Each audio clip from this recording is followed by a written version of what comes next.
Hello, everyone. Thank you for tuning into my channel, Grand Cruz Astrology. My name is Clayton Cruz, and today I'm going to talk to you about the full moon in Aries coming up later in the week.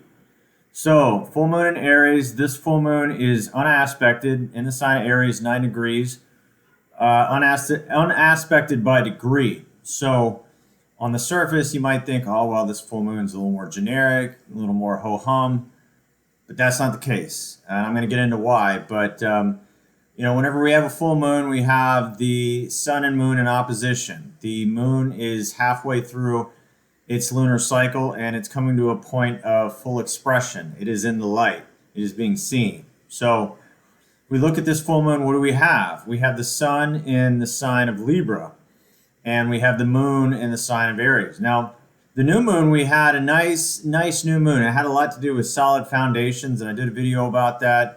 It was a really good time to get some traction, get some footing. With this full moon, it's a little more, it's got a little bit more passion attached to it, a little more impulsivity. There are things coming to expression that are a little more spontaneous and, yes, impulsive. So let's get to it. So when you have the sun in the sign of Libra and the moon in the sign of Aries, you're talking about two planets that are not really, astrologically speaking, two planets that are not really in their wheelhouse, meaning that the sun in Libra, it does okay, but it has a hard time because the sun is about being the center of attention. It likes to be seen, and it doesn't really like to account for others because by its very presence alone, the sun is shining on all, and it is the center of all, and it is this life force and source for all. So that is sort of the sun's animus and energy, right? So the moon in Aries, the unconscious part of ourselves, the unconscious nature, and has to do with feeling, and in a lot of ways has to do with depth and emotion, and some of these more, you could say, almost water qualities. But in the sign of Aries, Aries is very fast, very charged, very, it doesn't get caught in depth. It can go deep, but it doesn't stay there. Aries is a very fast mover. It's a starter. It's a beginning. So the moon in Aries, it can be very sort of reactionary. It can react very quickly, spontaneously, and impulsively and it is very honest about what it's feeling, what it's going through, but it doesn't really account for anyone at all either. So it just sort of it just reacts. It acts out. Okay. And so when you have the full moon in Aries the way that it is across from the sun, we're going to have an opposition of finding balance because that's what all oppositions are. We're talking about the full moon. We're trying to find balance between our actions and behavior, which represent the sun, our actions and behavior between self and other. All right, trying to find our identity and trying to behave within that identity while harmonizing with other people, harmonizing with one-to-one connections, right? That's what the sun in Libra is trying to do, right? While at the same time, the moon, which represents our emotional nature, our feeling nature, is in the sign of Aries, uh, uh, reacting or acting out or emotionally reacting and emotionally displaying itself in the sign of Aries in a very impulsive, me first kind of manner. Because Aries is me first. Aries is the beginning. It's the spark, right? And so, finding a balance between these two energies. Yeah, we're trying to harmonize with other, but at the same time, we are going to say exactly how we feel. We're going to feel exactly what we feel, and we're not going to hold on to anything. We're going to express that which needs to be expressed, that which we feel. That's what's going on. All right. The moon in Aries is not about repressed emotion. The moon in Aries is about, hey, what you see is what you get, and my emotions are this, and then it lets it out and it's done. Now the problem with that is Aries fire sign, the moon, emotion and feeling. Okay, so we could be expressing that emotion in a very forthright, direct, and spontaneous, impulsive kind of way. And then we get it out, and we're like, okay, well, I'm glad I got that off. Maybe don't have to feel that anymore. It's through, it's processed. But we're not really with the moon in Aries. We're not really accounting for what we're leaving behind, right? What? Okay, well, yeah, we got it off our chest, but what are we left? What do we, check out our surroundings? Well, with the Sun in Libra, we are seeking to account for our surroundings. We're seeking to account for how our actions, behaviors are affecting other people. And so it is kind of this push pull of like, yes, I want to be heard. I have something to say. It needs to come out. I'm not holding it in. I'm going to say it or I'm going to act it out. And yet, the Sun in Libra is saying yes, but in order for us to come into full expression of our identity, we need to account for other people. So I guess the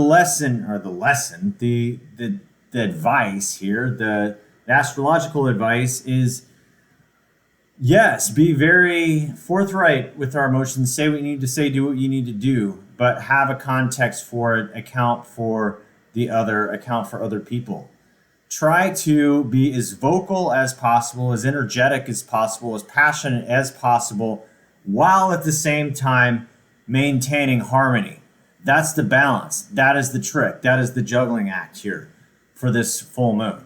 So we're going to have the full moon. It's going to be there late in the week. It's going to be around Thursday, Friday. It's going to be coming to full moon. And then once we get into the weekend, that full moon is going to, it's not going to be a full moon. It's going to be past full moon. Moon is still going to be in the sign of Aries, and it's going to be hitting Mars. Okay. So the moon is still going to be very lit up, past prime, but very lit up. And then it's going to be with Mars.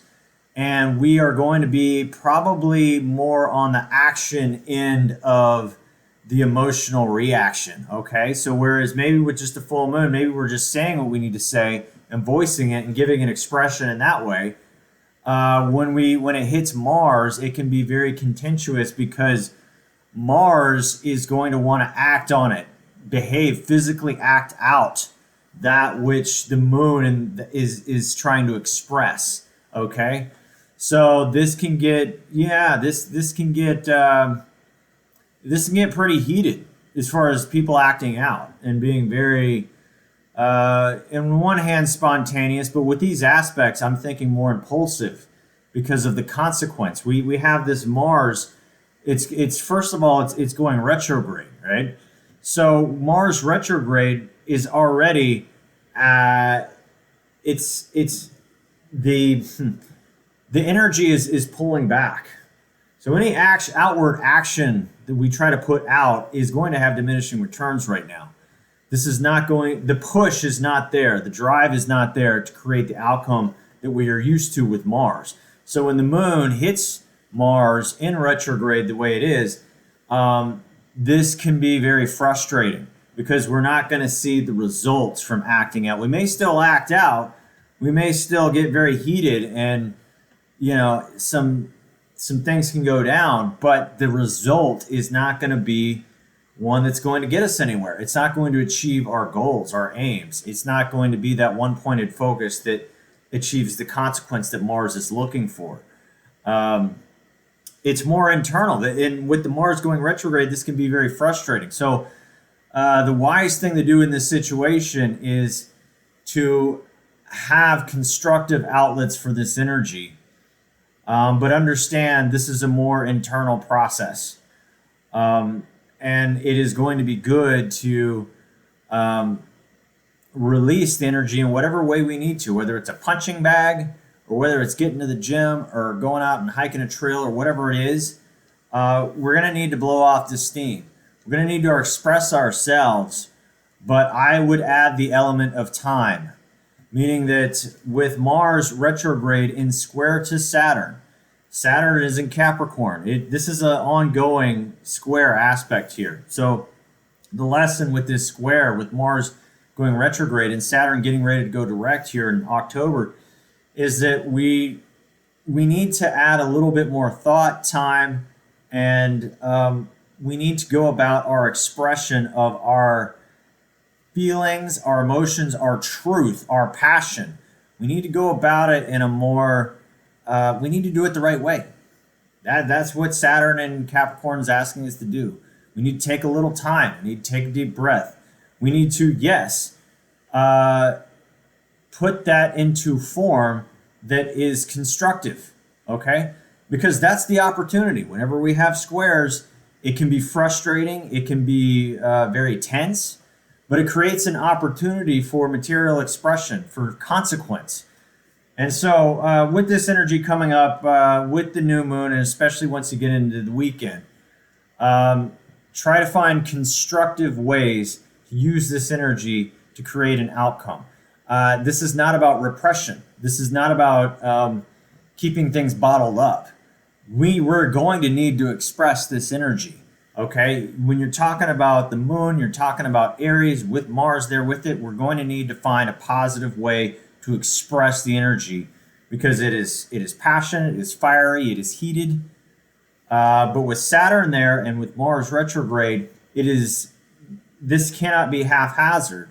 This cannot be impulsive because if it is, it's not going to create the result we want. It can get us in a lot of trouble. It can really make our lives worse ultimately. So that is that's your full moon coming up. This is an active one. This is a potentially fiery one. This is got a lot of things going on. And this is about, I don't want to say this is about keeping a cool head, though that's not a bad idea, but I do want to stress that there is a need to get the energy out in a constructive, creative way. Probably a good time to focus on work. With Saturn and Capricorn square to Mars, with Mars retrograde, the moon there, this could be getting passionate about how you could do things better and work more efficiently. Okay. And, maybe put some more hours into redefining what that looks like for you, how you can work more efficiently, work better, get more things done in less time, that kind of thing. That's the kind of energy this is. That's a positive expression of that energy, right? So try to kind of use it in that way. Use it in a very practical manner, very efficient, make your life better with it. Because, with the moon in Aries with Mars, this is kind of a, it has a selfish component to it. It is more focused on self. This is more personal. And it can be used to create a new beginning for yourself, the one that is efficient, one that has something to do with doing things better, more efficient, doing it the right way, doing it with integrity, honesty, all these Saturn Capricornian words. So this is what we got. These are the energies that we're going to be dealing with once we get later into the week and into the weekend. And see what you can build with it, see what you can create. The opportunity is there. Just understand that there is the temptation to lash out, to burst out, to let your emotions be felt and seen and heard in a way that's not very constructive, and it can lead to some, it can be something you regret, right? So try to add the element of time, and when I mean time, I don't mean it has to be weeks and months. I just mean take a deep breath in the moment and think about what you're doing, and then do it. And then do what you need to do. Do what you need to do, say what you need to say, feel what you need to feel, express what you need to express.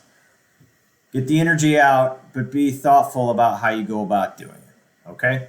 So that's what I got. I hope that was helpful. I may do another video when the moon gets to Mars, but I think I've probably covered it here.